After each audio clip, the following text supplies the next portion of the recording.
करेगा उतना उनको बचाना और मुश्किल हो जाएगा। गोवर्धन बाबू सुनिए, सब बहुत स्ट्रेस में था। दादा गलती से मुंह से निकल गया। कायदा में रहो, नहीं तो नीचे से भी निकलेगा।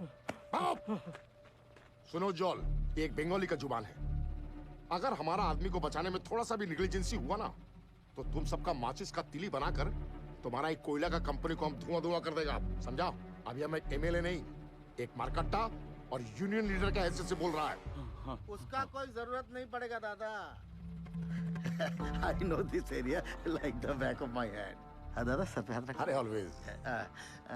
दादा तुम तो जानो, पूरा 8 साल में इधर ही था, इसीलिए हेडक्वार्टर्स ने मुझे डायरेक्ट फोन कॉल करके बुलाया कि सीएमडी साहब का मदद करो। तुम आ गया। Sir, I have a full proof rescue plan for you. हमको पता चला कि निंगा का अबंडन पेट खुल गया है, हम वहाँ से रेस्क्यू ऑफिसर को नीचे भेजेगा।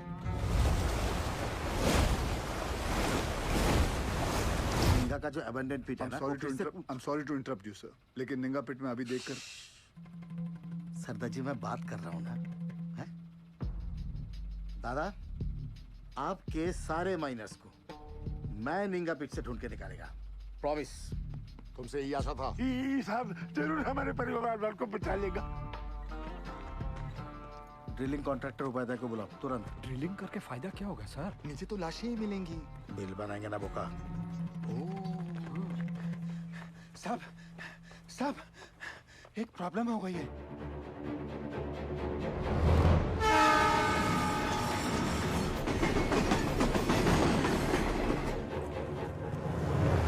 अरे ये हादसों का स्टेट है, यहाँ सब कुछ लेट हो सकता है। किंतु राजधानी लेट होगा ना तो डिवीजन से इंक्वायरी आ जाएगा, समझा? सर हमारा बात सुनो, माइन में पानी जाने से पूरी जमीन ढीली हो गई है। अगर ट्रेन तेजी से गुजरी तो पूरे एरिया की जमीन धंसने का खतरा हो जाएगा वहाँ। आई सिंपैथाइज विद द सिचुएशन, कि तो डीआरएम का परमिशन चाहिए। हाँ, और दिल्ली में बहुत बड़े बड़े काम होता है, परमिशन ऐसे ही थोड़ा ही मिलता है। 1 मिनट। अरे परमिशन लेने में महीनों लगता है, ये 1 मिनट बोलता है। नॉनसेंस। स्टेशन मास्टर साहब को गोवर्धन बाबू के माइनर्स की जान से ज्यादा राजधानी के टाइम की फिक्र है। जाइए गोवर्धन बाबू को बुलाइए। क्या? वही आके इनसे बात करें। अरे अरे हेलो हेलो अरे बंधु सुनो सुनो, हमारी बात तो सुनो। अरे गोवर्धन बाबू को क्यों तकलीफ दे रहे हो? I am talking to you बंधु। Hello hello hello hello sir phone Govardhan Babu को दे रहा हूँ मैं, समझाइए उनको। ये लीजिए। अरे उनको समझाने की क्या जरूरत है? हम समझ गया, आपको 20 का स्पीड चाहिए था ना, हमने 10 कर दिया। हैप्पी? हैप्पी दादा। गोवर्धन बाबू को बता देना हमने खोल दिया है। भालो दादा। इस सरदार जी की उपस्थिति को हम बहुत ही लाइट ले रहे थे। ये जितना सीधा दिखता है उतना है नहीं।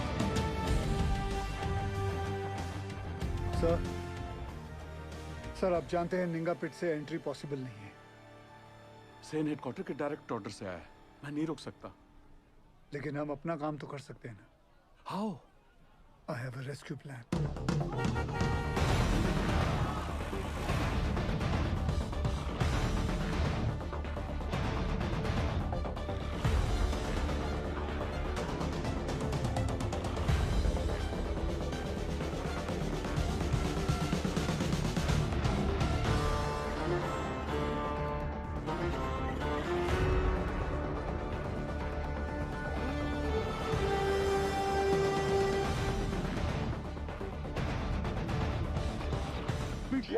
यही साहब लोग बचाव कार्य करने का मंजूरी देंगे।